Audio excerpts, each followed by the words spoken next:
Hi. All right, you're dismissed. Thanks. I'll take that. Take that little bit out.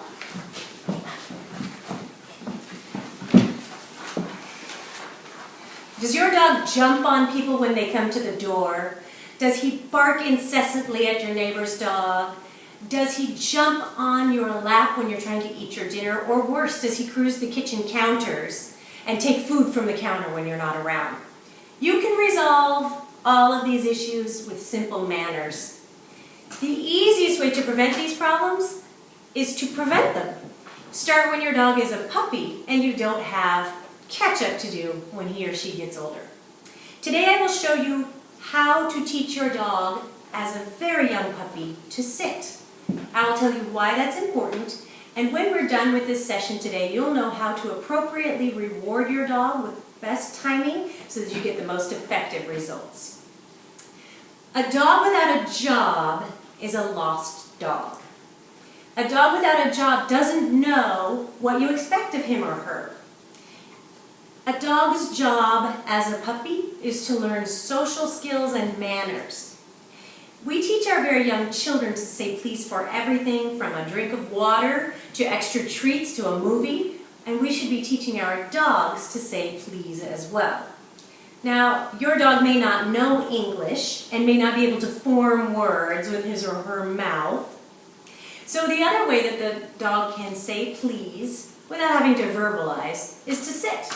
If you teach your dog to say please by sitting every single time he or she wants something, before long you will have a dog who sits quietly with very good manners when it wants something from you or anyone else. Before you begin a training session with your puppy, you want to make sure that your puppy's ready for a training session. So you want your puppy to have gone potty outside. Ideally, he or she will be pretty sleepy but not falling asleep. You want a puppy that's relaxed but alert enough to pay attention to you. You also want to make sure that your puppy is ready to pay attention. So if there are a lot of distractions, or if he or she is just in a mood to play, that's not the time to start a training session. Make sure that you have all your supplies ready before you begin. You'll want a flat collar. I recommend a flat collar over any other kind. No choke chains, no metal collars. A slip collar or a martingale collar is all right if you want to make sure that your dog can't back out of it. But with a puppy, all you should need is a very simple flat collar, loose enough that you can put a finger or two between the collar and the dog's skin. A leash is optional if the puppy's kind of distracted and you want to make sure he or she can't go too far away. A leash is good. But in a situation where it's just you and your puppy will be focused 100% on you, so you won't need the leash. You want to make sure you have some high-value treats. What I often use in my training with other dogs is I take a hot dog and I chop it up the same size as the dog's kibble, and I put them in the same baggie overnight so that the dog food smells like hot dogs and the hot dogs smell like dog food. And then the next day they all are a little bit softer, the kibble will be easy for the dog to eat real quickly, and the hot dog is very exciting. You can use anything that your dog finds really exciting. And you want to be sure when you're feeding your dog treats that you're using good high quality treats like hot dogs, or just be sure that you know where those treats are sourced from, and be really, really careful not to feed your dogs any treats that are sourced from China. There's a lot of information out there about the lack of safety in the food supply for dogs through China. You want to make sure that you have one puppy, just one puppy. 2 puppies is a little distracting. So now we'll bring on Wednesday. Hi, Wednesday. This is Wednesday, the star of our show. Wednesday is an 11-week-old Corgi Border Collie mix. Now, Wednesday is lucky to have a very, very smart mommy because Wednesday has already learned that sitting means she gets what she wants. Oh, good girl, good girl. So there are some pretty simple steps that I'll go through really quickly so that we can keep Wednesday's attention. You want to make sure the pace in a training session for your puppy is no more than 10 minutes and that it moves real quickly so that they don't get bored and so that they recognize training as fun. Make sure that you have your high value treats really easy to get to. Good girl, good girl. So you want to make sure that they're right on your hip or in your pocket. I usually carry this very nice pouch, and I have treats in one hand, leash in the other, or treats in both hands so that she can get to them real easily.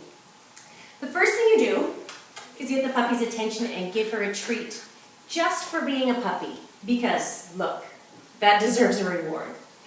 You're already sitting.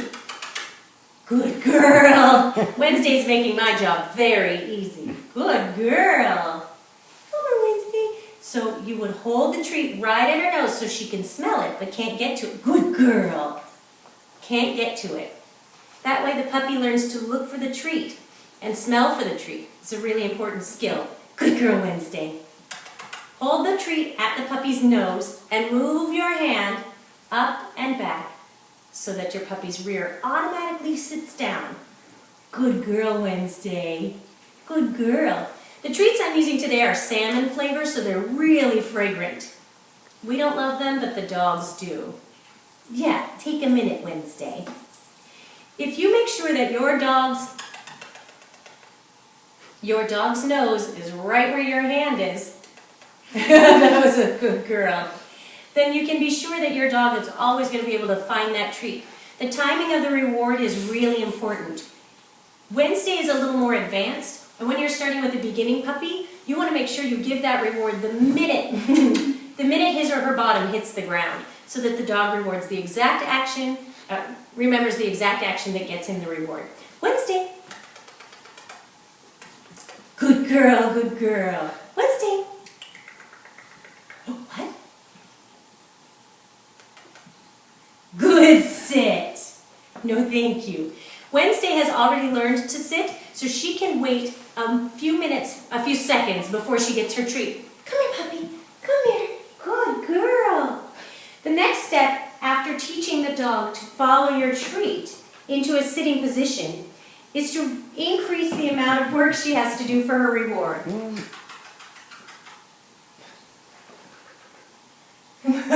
Wednesday. Wednesday. Good girl. That time, I waited until Wednesday was looking right at me to give her her reward. Could I have that little toy there? Thank you. Since Wednesday has lost interest in the treats, we're going to move to something else. And she's beginning to get a little bit bored with me, so we're going to pick up the pace. Once you have completed the pup sitting and looking at your face a few times, you can add the cue word sit. At first we have simply rewarded her for doing the sitting. The next thing we will do is teach her that the word goes with the action. Good girl.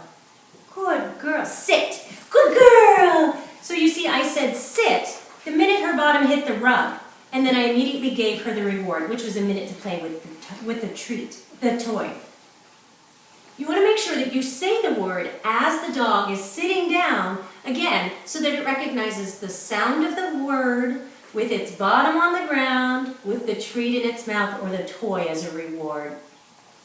After your dog has managed to sit several times so that you're using the cue word, then you can move to increasing the dog's time between the bottom sitting and the reward. So you want to increase and delay that treat so that he or she learns to sit and wait and not get up from that position until you give her or him the release cue. What I like to use with my dogs is the release cue, okay. That means you did a good job doing your work, now our work is done. I like to start that at the very beginning so that the dog knows when I say, okay, she has a minute to run around or we're all done. We want to make sure that if you are having trouble getting your puppy to pay attention, you have too many distractions, or your pup's not in the right frame of mind. So you can always get help by asking kids, good girl, good sit. Asking kids to play with the dog and tire her out, or take her for a walk, and then try again later. Always be sure that your rewards are high value and that your sessions are short to keep your pup's attention. The last thing I will tell you about training your dog to sit or do anything else is that you want to end on a happy note. If you feel yourself beginning to get frustrated, or you think the pup is getting frustrated, it's time to stop. Give it one more effort, end on a positive note, one more sit or one more good treat, and then release the pup with the release cue and end your session on a good note. Good Girl Wednesday.